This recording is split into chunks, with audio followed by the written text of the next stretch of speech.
we're going to pass it over to Ryan. He's going to show you DevOps practices actually implemented using the Ignition platform. All right. So first, I want to talk about Azure DevOps itself. So Azure DevOps or GitLab or Atlassian and Jira, all of those products, these are all CI/CD or continuous integration and delivery platforms that support a DevOps approach to building software. In this demo, we'll be using Azure DevOps. And there's a lot of functionality in DevOps that we're not going to touch today. You can manage tasks and boards, bugs, track issues, manage test plans, deal with requests from different people, do automated code building. But today we're going to focus on two pieces that will give us the tools that we need to start with DevOps with Ignition. So the first of those two tools is Git repos and release pipelines. So Git repos or repositories are source control. They allow us to store our code, all of its changes and all the variations of that code in a central location. And then release pipelines. These are perhaps the single most powerful component of DevOps as it applies to Ignition. Release pipelines allow us to connect to remote machines and build automation workflows to execute tasks from each of those machines. So we can transfer files between those machines. We can move code from DevOps down to those machines, all sorts of different things. And this keeps us from needing to SSH or remote desktop into our Ignition servers. In most scenarios, it'll keep us from even having to go into the Ignition designer in various environments and to do all sorts of tasks manually. And that means we can make all the steps in the deployment process happen as fast as the computer can handle them. And it'll also do them the same way every single time without any variations. And then all of these, all these pipeline steps, all that we just talked about gets packaged into a user interface that self-documents the procedure you build. And it pulls all the logs into Azure together. So we'll look at that a little bit later, but it's going to be super powerful. And then I kind of want to give an overview of the environments that we're going to have. So in today's demo, we're going to be using a 4-tier or 4-environment deployment structure with dev or development, test, stage or staging, and prod or production.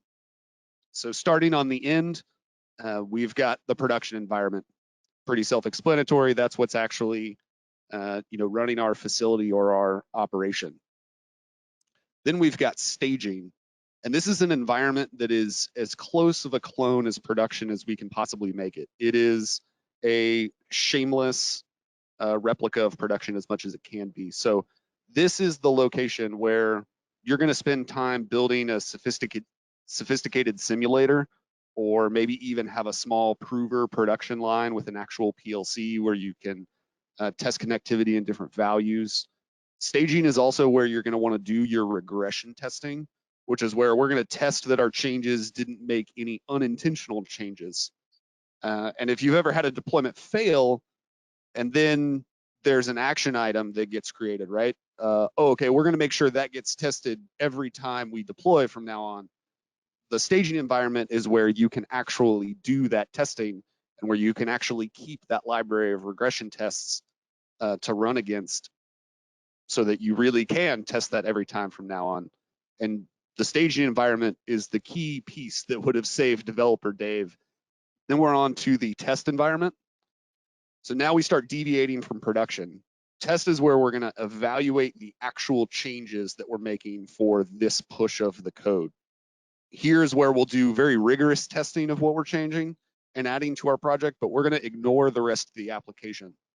And this allows us to have a laser focus on the changes we're making right now. And if there are any issues, we can go back and forth with dev really quickly and easily. And then to dev or development. And this is where we are actually in the Ignition designer, turning code wrenches and making things work. We make these changes here, send them up to DevOps, and then use DevOps to push all those changes to the other environments later. And the cool thing is, because of Git source control and those Git repos, we can have as many development environments as we want to. Developers could even create their own development environments locally on their own laptops. So now we'll get into the real demo. So here, I've got sample servers of these 4 environments. First, we've got our production environment. You can see the system name tag is listed up here in the top bar. We've got the staging environment, we've got the test environment, and we have dev.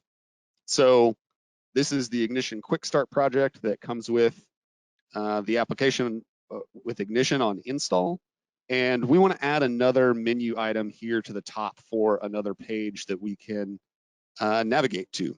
So the first thing we'll do is jump over to Azure DevOps, and we'll use a release pipeline that we've created ahead of time to create a new development branch in source control and push that down to the development machine. So while Azure is deciding that it is going to work, to give you what a preview of what we're going to do here, when we first run this release pipeline, this is going to create this new Git branch down on our development machine. Then we'll make the changes in the Ignition Designer on dev, and that designer save is going to push those changes back up to Azure DevOps and allow us to push those changes into the rest of the environment. And while that's pulling up for you, Ryan, we had a question that came in saying, is Git the only thing you could use here for managing your branches and things like that, or could you use other tools like Team Foundation Server? Yeah, that's a great question. So with the introduction of Ignition 8, now we're on 8.1, and there's advances that are, I know, coming in the future as well. Ignition has moved all of its project code into the file system, and Ignition will actually track the changes to the file system. So you can use best in class or any text-based source control system of your choice to, manage code in your environments. Perfect, thanks, Ryan. And some other questions that were in here, I'll talk about a little bit, and then Ryan and Mark, you can kind of fill in the gaps where I leave it wanting. But people are asking a little bit about how you control different types of resources inside Ignition. So one is, how do you handle vision windows and version control? And then another question was, how do you recommend using Git to track gateway configurations and tags? And so we do have a resource on our website that's called Ignition 8 Deployment Guide, I believe, that talks about these different resources. And the people asking these questions have probably viewed that, and they know, vision windows, they are stored in the file system, but they are stored in a binary format. And so they certainly can be managed by Git, but you're not going to be able to actually go in and see the text changes. And so if you're in Perspective, it's stored in a JSON format, so it's easy to go in and see what's been changed. But admittedly, with Vision, you'll see that it did change, and it can be tracked and rolled back and things like that, but you won't actually see a text, human readable format of that. So still can certainly be managed in this workflow, but admittedly, it won't be human readable from Git. And then when you have the gateway configurations and tags and future releases, we hope to add those to the file system as well, so that they can be all managed there. Right now, a lot of people will have it be a more manual step, that they'll take gateway backups and they will take that file then and manage it with Git, or use Git to manage the automatic backup folder for Ignition. Or manually export tags, or have a script that exports tags to the file system and then manage it there. But yeah, this is a continually developing process here, and we at Inductive Automation are continuing to analyze how we can change the platform to be more compatible with these tools for things like partial gateway configuration backup, so you could just back up your database connections, or just your users or rosters or something like that, rather than the full gateway backup. But Mark or Ryan, any comments there about kind of the different resource types within Ignition and managing those inside Git or other version control tools? Yeah, and I'll get just hit on that real quickly, Kim, before I get back into it. as far as gateway configurations, we actually want those gateway configurations to be different for each environment. And so while there's certainly, if it was in the file system and we could do that directly, that would be a great thing. It's actually not a huge disadvantage because all those gateway settings are really well separated out. And so that's typically not an issue. And also inside these pipelines, something I'll point out is that we can run and execute SQL and database changes as well and manage those. So really, when we're talking about, limitations with Ignition right now using source control and other CI/CD tools, really tags are the one piece that still leaves us doing some manual changes and processes. But if you design and architect your solution to know that that's the case, know that your tag sets are going to be different in each environment, just like you expect your database schema content, the actual data in your database, to be different in each environment, it's actually a solvable problem. Perfect. Thanks, Ryan. But sorry, I've been distracting you. You want to jump back into Yeah, our? thanks. Yeah, go No, ahead. I'll get back in. Yeah, to kind of reorient us here, we're going to do this first step where we create a new Git branch on the development server. So we'll call this new branch dev and new menu item, and we can hit create. And so what this release pipeline is going to do is it's actually going to reach down into our development server and check out a new Git branch according to that name that we gave it down on that machine. And so this is the pipeline view. We'll see some more advanced ones here in a minute when we do some of these deployment pipelines. But what we're going to see here is that we're going to be able to jump into this guy and actually see all of the logs that are happening down on that machine where we're executing those Git checkouts. So once that code hits and shows up and refreshes, we're able to see everything that happened down on that machine. And this allows us to consolidate all of our logs into one place and see everything that happened. So as soon as this branch jumps in, we will hop into our Ignition Designer. So that succeeded. So now you can see I'm going into my dev Ignition Designer. I'm going to do a project update to get the latest and greatest changes to make sure that I don't create any merge conflicts. And here I've got this header navigation, and I'm going to come over to this menu, and here's where I'm actually going to make my change. And so we will change this to look to this screen, and we'll call this canvas. And that's going to be our target. So those are our changes. This is a screen that already exists. So now I can hit save. And what that project save is going to do, Kent mentioned it earlier actually, is that Ignition deployment best practices guide. And we set up a script for that to actually push those changes back up to Azure DevOps. And so anytime we save, we're going to do a git commit, and then we're going to do a git push so that all of that code ends up back up in Azure. So now we will come back over to Azure and Git, and we can see, hey, you updated. We'll go to our new branch that we created, and it'll say, hey, you updated this branch just now. Do you want to create a pull request? And in fact, we do. So a pull request, or sometimes people will call them merge requests. And this is basically, if you're not familiar with version control, this is a way for a developer to say, hey, these changes that I made, I'm confident in them. Let's try to push them, another move down the line and see how they work. And what we're going to do is take this new menu item and these changes, and we're going to push them into the test branch.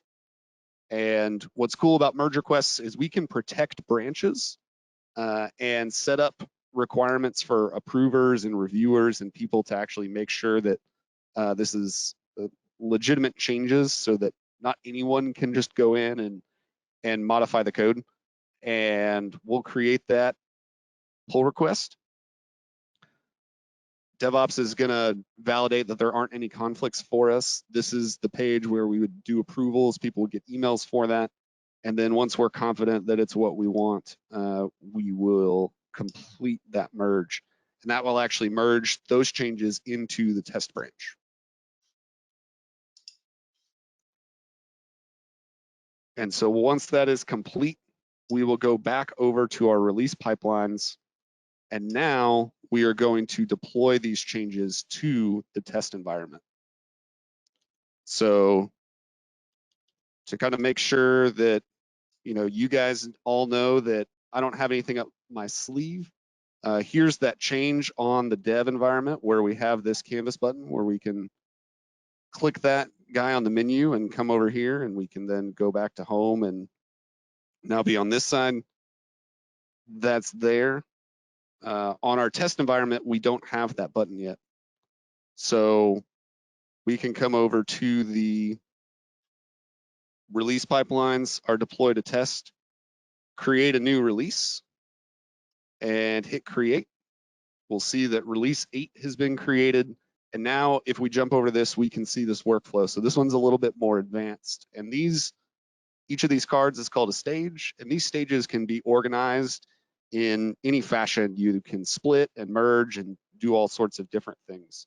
So as we push this code to test, what we're gonna do is look at this and see, we took an ignition backup of our test system. We actually took SQL backups of the test system, and we had an opportunity to take tag backups. We didn't in this case. And then we're going to actually move our ignition code into test. So that's the point where we move all of the project files over.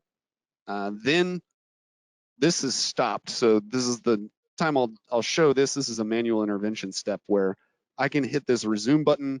I can actually write instructions to go here. So this is an opportunity for me to make sure that everything is square before I actually run my SQL updates. So I can hit resume on that, and now it'll run whatever SQL updates are a part of my changes against the databases that I've configured it to change. As well as, we mentioned talking about tags earlier, we'd have a manual intervention step to do those manual tag updates if we had them. So we don't have any here. We'll go ahead and click on that. And now we've deployed the test. So if I jump back over to our test environment, you can see we've got this canvas button right here. So now we deployed these changes to test without opening the Ignition Designer. We didn't RDP into the Ignition server. We took backups. We didn't open SQL Server Management Studio. We took SQL backups. We did all of that in a matter of minutes that we definitely couldn't have done manually by ourselves in that amount of time or with that level of consistency and reliability. So jumping back over to our sort of map of where we're going, we made our changes on dev, we pushed those back up to DevOps, then we deployed those down to test. And then we tested our changes on test, right? We made sure that, hey, when we went over to this page, we're able to do everything that we intended to do. If we had different functionality inside of these changes, this is where we would evaluate all of those. And test is the environment where you're permitted to make changes to data in the database and sort of tweak things and push things to the limit. And you don't have to be worried about changing settings back, for stuff later, because you're going to end up pushing the same code that you deployed to test, we're going to deploy to stage, which is exactly what we're going to do right now. So once those changes are considered good to go, we'll actually create another pull request because we pushed those changes, from this dev new menu item into test, and now we're going to push them into staging. So same thing, we will create another pull request, hit complete on there, and merge those changes. And once that merge is complete, we'll go back to our deploy to staging pipeline and run that as well.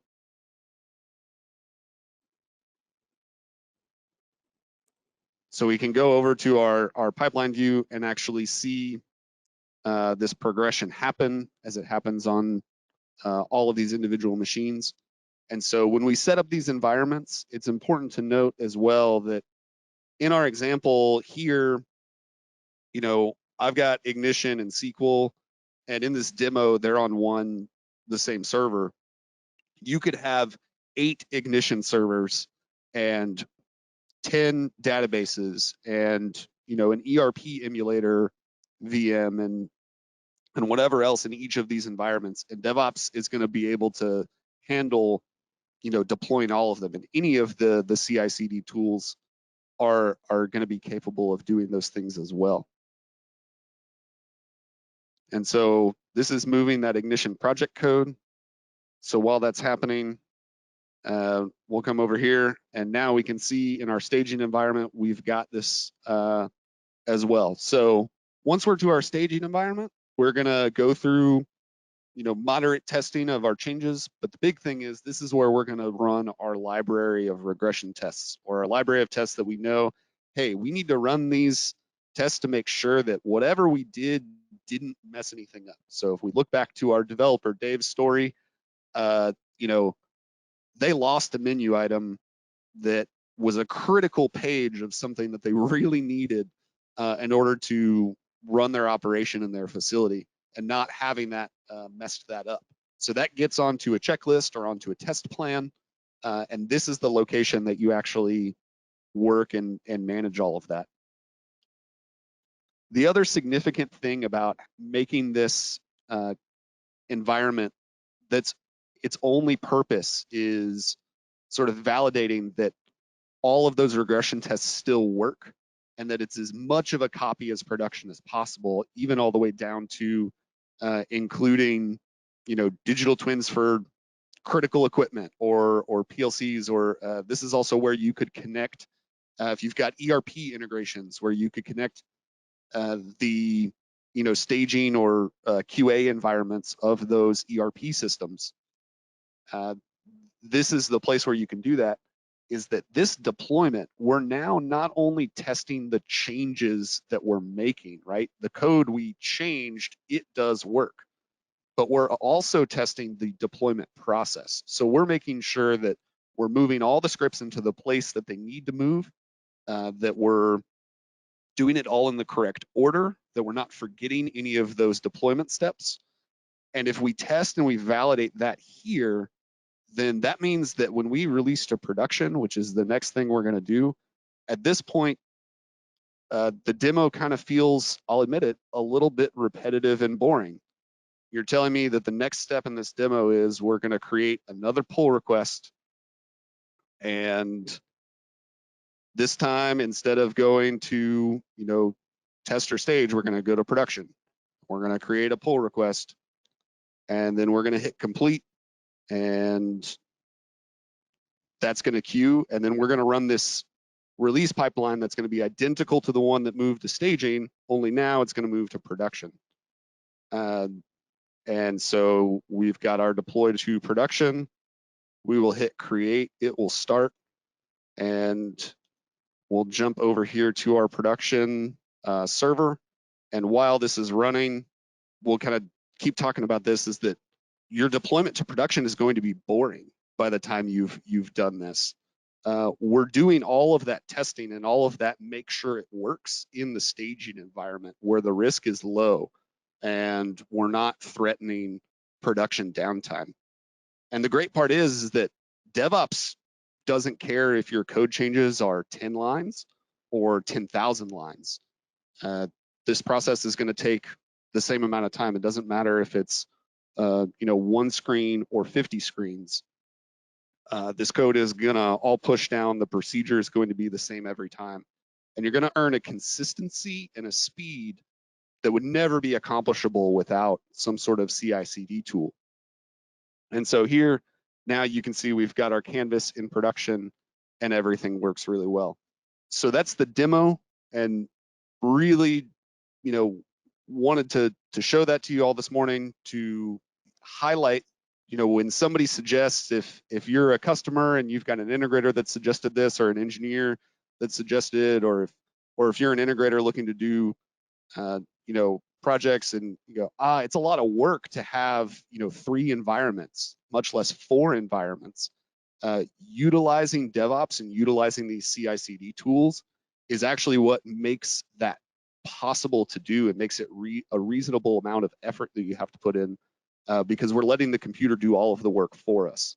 And that's just a huge advantage to reducing risk, reducing downtime, and getting to work on the problems that really need solving. Perfect. Thank you so much, Ryan, for that presentation. And there were a plethora of questions that came in during that process. And we'll just hit the last couple slides and we'll jump straight into the Q&A. And so as a recap, what did we just see? What were kind of the highlights there? One, you should have multiple environments. He showed, dev, test, staging, production. Dev is the only place that he launched the designer. So he's not, launching the designer to then manually make changes in test, or to even import changes from inside the designer.